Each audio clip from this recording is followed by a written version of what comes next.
L'aéroport Toulouse-Blagnac vous présente l'interview Objectif News de 18h.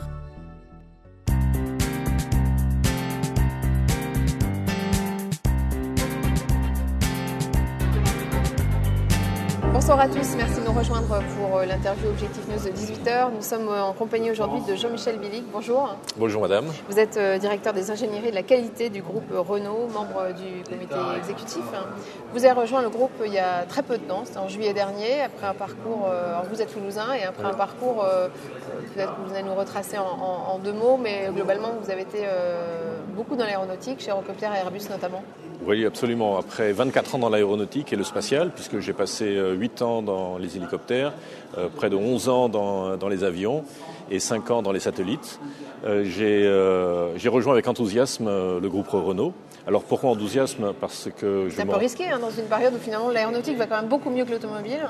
Écoutez, en tant qu'ingénieur de l'aéronautique, je serais le plus mal placé pour avoir peur des turbulences. Donc effectivement, l'industrie automobile est un peu chahutée, mais d'un autre côté, il y a énormément de similitudes qui rendent cette fertilisation entre l'industrie aéronautique et l'industrie automobile tout à fait intéressante. Et puis les défis que s'est donné le groupe Renault et que le comité exécutif et son président Carlos Ghosn m'ont donné, qui est de contribuer à refaire du groupe Renault, de l'alliance Renault-Nissan, le troisième constructeur mondial.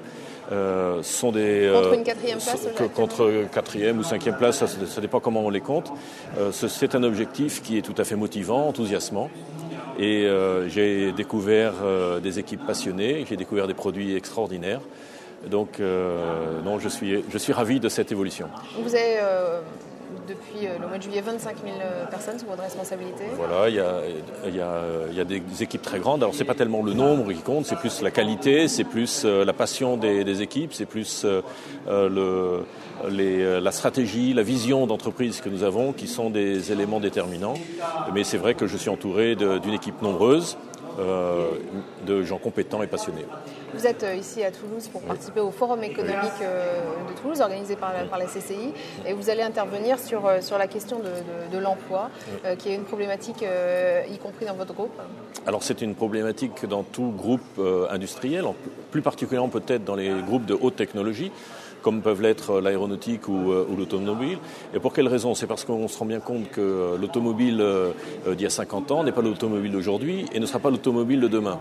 Donc il s'agit pour nous, au travers d'une gestion dynamique des compétences, de bien anticiper quels sont les besoins en matière de compétences que nous aurons demain pour répondre à ce que nous voyons comme évolution du marché. Et puis, à contrario, de voir quels sont les métiers qui progressivement vont disparaître pour mettre en place des plans de formation professionnelle, pour mettre en place des plans de mobilité, des plans de recrutement. Enfin, vous voyez, cet ensemble est tout à fait essentiel, y compris dans un groupe qui ne recrutera sûrement pas autant que peuvent le faire Airbus ou d'autres grands groupes de l'aéronautique. Est-ce qu'il y a un sentiment de traumatisme en ce moment dans l'automobile française au regard de la situation que vit PSA ? De traumatisme, je ne dirais pas traumatisme. Non, c'est vrai qu'il faut l'analyser, il faut en tirer les enseignements. Je crois qu'il faut surtout avec détermination tracer notre route. Nous avons une vision d'internationalisation, nous avons une vision de partenariat, et c'est cette vision qu'il s'agit de déployer malgré quelques avis de tempête, quelques coups de vent, mais encore une fois, c'est pas ça qui doit nous faire peur. À demi-mot, vous dites que la situation actuelle de PSA est le résultat d'une stratégie inopérante, on va dire. Bon. Mauvais choix, quoi. Non, il ne m'appartient pas de porter un jugement sur la stratégie de PSA. Je pense que l'industrie automobile française n'a pas intérêt à ce que PSA aille mal. Je crois que l'industrie automobile française, Renault en particulier, mais Peugeot y contribue également, nous sommes des leaders mondiaux dans un certain nombre de secteurs. Je pense à la réduction des émissions de CO2, de monoxyde d'azote. Je pense aux voitures électriques. Renault est vraiment le leader mondial en matière de voitures électriques. Donc il faut poursuivre cette stratégie. Voilà. Quel est aujourd'hui, selon vous, le virage à ne pas rater pour ne pas être dans une situation extrêmement complexe, dans 10 ans par exemple ? Il y a plusieurs considérations. La première considération, c'est le marché européen est, qu'on le veuille ou non, assez saturé. Donc l'avenir passera par une internationalisation de nos marchés. Ce n'est pas parce que le marché français est en chute, et inutile de rappeler les grands titres des journaux économiques de ces derniers jours, le marché automobile en France est en chute. Par contre, le marché mondial de l'automobile est en croissance. Ça veut dire que les constructeurs doivent faire une croix sur le marché européen là, aujourd'hui ? Non, je crois qu'il faut revendiquer et assumer nos racines françaises et s'assurer que les concurrents non européens ne pénètrent pas davantage sur le marché français. Donc il s'agit de défendre notre place. Mais il s'agit aussi d'aller à la conquête de marchés qui sont encore largement en friche. Je pense à la Chine, je pense à l'Inde, je pense à la Russie, où Renault a des succès tout à fait étonnants. Je pense au Brésil. Enfin voilà, je pense au monde. Et je crois que là est l'enjeu, c'est de conquérir le monde.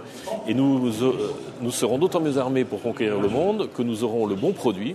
Et pour avoir ce bon produit, il faut avoir les bonnes compétences et les bons recrutements d'ingénieurs. Alors les consommateurs disent souvent que les produits Renault sont finalement de moins bonne finition, de moins bonne qualité que les produits Peugeot. Et finalement, c'est Renault qui s'en sort mieux que Peugeot. Est-ce qu'on peut en tirer comme enseignement ? Et est-ce que ça veut dire que la qualité, c'est quand même un point majeur ? Alors la qualité est un point majeur. La qualité est absolument un point majeur. Et c'est vrai que la réputation évolue lentement. On peut la dégrader très vite, on la reconstruit très lentement. Et il est vrai, il est inutile de se cacher que Renault a pu passer par des phases peut-être un peu difficiles il y a une dizaine ou une quinzaine d'années en matière de qualité. Je voudrais souligner qu'aujourd'hui, l'organisme prestigieux ADAC en Allemagne reconnaît que Renault est le numéro 1 sur le marché allemand en matière de qualité. Donc je crois que ce sont ce genre d'informations qui sont importantes. Ça se mérite. Donc il ne s'agit pas de le décréter, mais je crois qu'à l'usage, nos clients se rendront compte que notre qualité est un des gages de la réussite de Renault, au-delà de l'internationalisation et au-delà de la palette variée de nos produits, qui inclut une innovation que tout le monde nous reconnaît pour le groupe Renault. Merci Jean-Michel Bille. Merci à vous.